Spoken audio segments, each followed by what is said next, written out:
Hey everybody, Economic Ninja here. I hope you're doing great. I want to talk to you about a warning I got from a real estate agent, but it's actually not a warning because he doesn't believe in the same things the Economic Ninja believes. And he has owned not only his own real estate, but rentals himself. And he's been involved in real estate for a long time. Not as long as I have, but pretty darn long.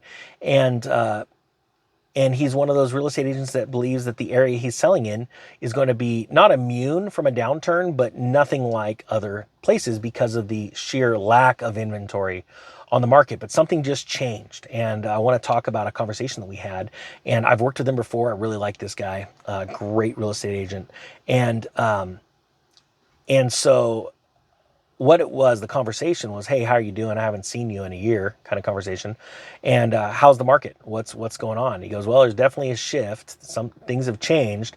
He said, I can honestly say in a positive note, I've never had so many listings in my life at one time. So I'm like, that's awesome. He said, but you know what? There's no buyers.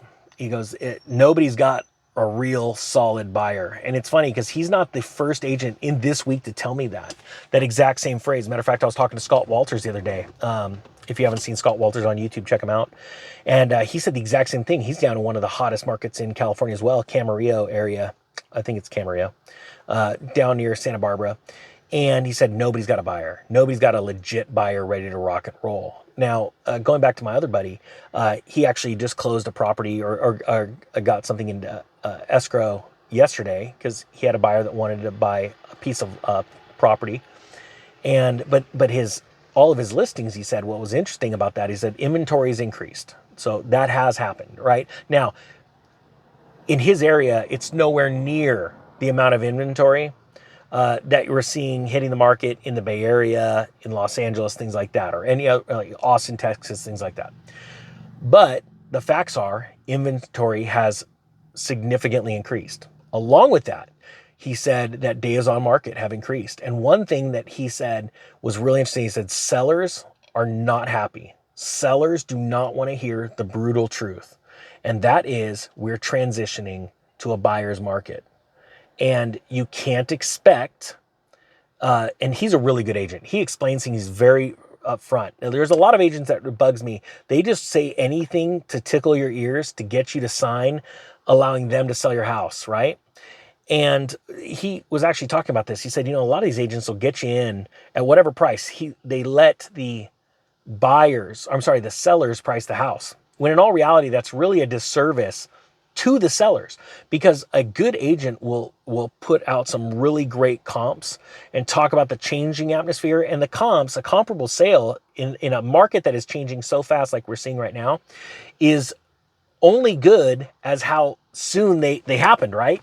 Things are changing so fast. To say that the news cycle has changed drastically in the last 30, 60 days, going from real estate mania to real estate chaos, you know, sales are plunging, all that kind of stuff, is an understatement. So you can have an agent come up and go, look, here's your comparable sales, you know, and here's the other thing too. A bad agent, first off, will sit there and all agents should ask you, what do you want for your house? What do you think the house is worth, right? Because they want to be able to gauge what you know about the market. And they want to ask you questions. A good real estate agent asks the sellers questions. And, you know, what do you think the market's at? Where are we? They want to get a good gauge. A bad agent, when the real estate, what's it called? The seller puts out a number, and let's say it's a crazy number, and the agent goes, we get that for you. Let's do this.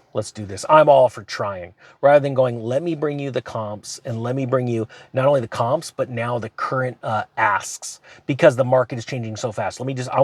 Because pricing a piece of property right the first time is very crucial, because if you price the property wrong and you immediately 7 days later, and that's what's happening with a lot of these agents, they come back to their sellers and they go, hey, look, market's turning all of a sudden.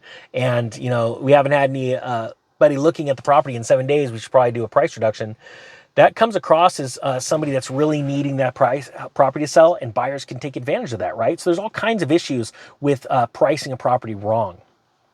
You want to be priced right. You also don't want to be too low, just trying to have people bid homes up. I hate that strategy. I want straightforward pricing, very easy, right? This is what you've got. This is a great explanation of the video, I mean, the video of the property, you know. And I see agents all the time that put very shoddy descriptions, you know, or they like to use all these keywords to make the property look like something it's not. You know, I want straightforward talk, and that's a lot of buyers really appreciate that, and that's what leads to sales, right? Good sales. But my friend, you know, he said, you know, sellers don't want to hear that. They want to, you know, they're literally a few months late. That's it. They're just a few months, and it changed. The high mortgage rates have scared a lot of buyers off, or straight up stopped them from being able to buy the property at all. And so they're needing sellers to concede in price to lower their home price so that they can afford the monthly payment because of the higher interest rates. And so it's not a warning video because this agent still believes, and he's a great agent, like I said, our area is going to be different than other areas. Do I agree? To a certain extent, yes. But do I believe that we're going to see a massive downturn? Yes. If interest rates, mortgage rates stay elevated, house prices are going to have to come down. Sellers are going to have to concede. And this is something that blows me away that the quote unquote professionals in the industry can't figure out. It is economics 101. All that matters is the monthly payment. I don't care about anything else in the property. The monthly payment is what is going to sell a property or create a buying pool, right? If monthly payments are low on homes, people are going to choose to buy instead of rent.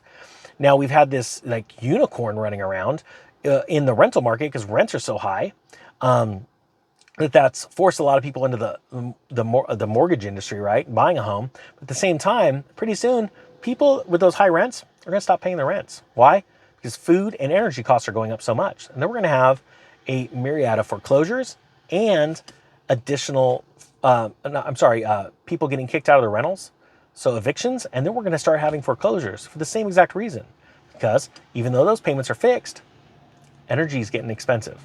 So I wanted to bring this to you because things are changing rapidly. And guys, if you haven't seen my channel, Real Estate Ninja, take a look at that channel. It's going to be all real estate to keep people going with what's going on in this market. I'm going to put a link in the comment section below to that channel. Hit the subscribe button on that because we're really going to focus more on real estate there and more economic stuff on this channel.